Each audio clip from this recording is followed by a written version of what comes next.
Do you think just anyone can be an interpreter in the education setting? Do you think that they need to possess like some special characteristic or skill?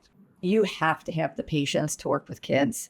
You have to have the patience to work with educators, and the understanding of what you're being asked might not be what you think. Meaning the teacher has a plan and you might not know that plan. Hopefully that you have a relationship with this teacher and have an idea where they're going, but you don't always know the end game, where they're going with it. You need to have a good, solid grasp of your target language.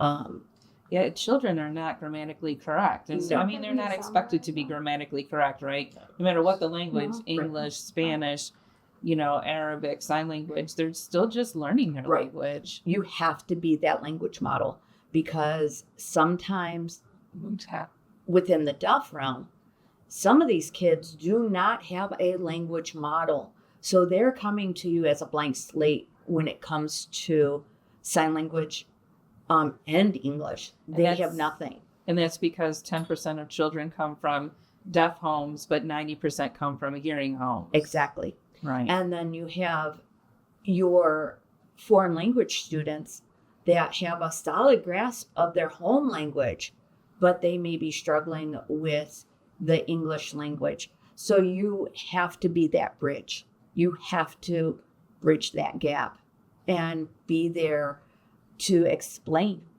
to expand, to model. So knowing that it's a skill, do you agree that teachers, aides, or other students should be interpreting in a school? No. I agree. No. I mean, we've already talked about trust factor, right? So if you're the teacher or the aide and you're interpreting for a student, that student feels like that's an authority figure, right? And will my information stay safe? Like if they're in a counseling session. Yep. I get very frustrated. I get it that in some situations it would be quote unquote easier, but it's not trustworthy. It's not in the best interest of the student.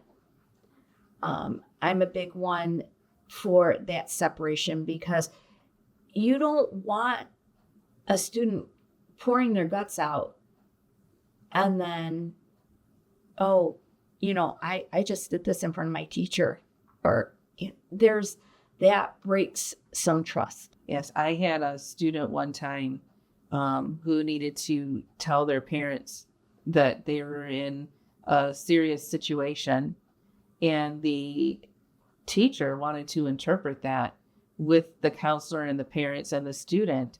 And I explained to the teacher that, it's really not, first of all, ethical, because everybody's going to be on an emotional high. You need someone who's very fluent to be in there to make sure that all of the information gets across. And then secondly, you're an authority figure. Maybe the student doesn't want you to know what's going on. I think the teacher was more curious about what was going on than really looking out for the best interest of, at that point, the entire family. Yeah. I mean, it's great when a teacher can sign for themselves, and it's great to have a signing assistant. I feel that that's all important, because first person information is always better than that.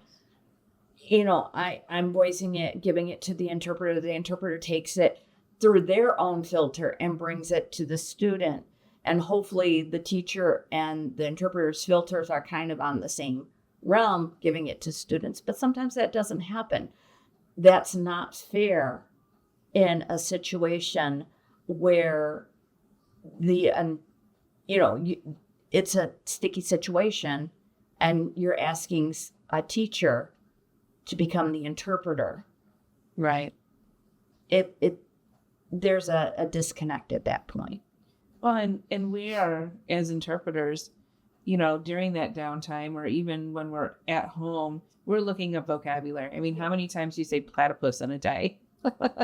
Like some of the vocabulary that you come across, especially in an elementary school, I feel is so, really just for that And setting. you have to explain to the kids, this is not real life.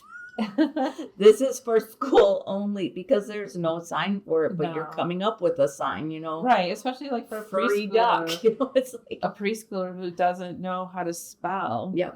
Like that's a long word, platypus. Yep. I always use platypus because that's the one that always throws me. But I mean, and then even when you're in high school, Yep. if they're in a specialized class, you have to look that vocabulary up. If you don't talk mechanics, microbiology. yes. Come on, microbiology alone. We don't talk about that stuff in daily life. It's unreasonable to expect that we are going to know every single word Mm-hmm.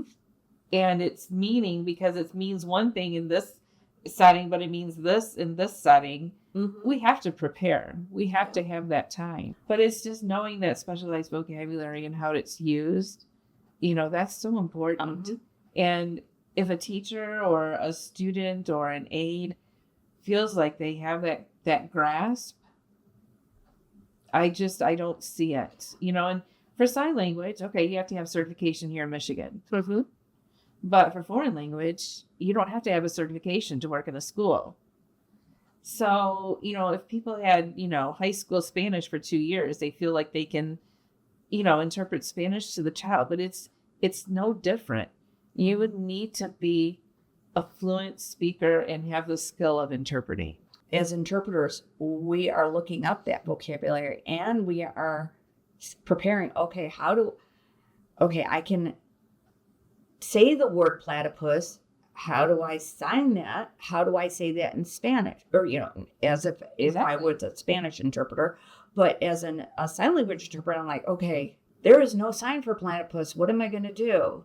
I'm not spelling it 20 times because my fingers are fall off. Okay. I own it. I've used fuzzy duck because of the beak and the fur.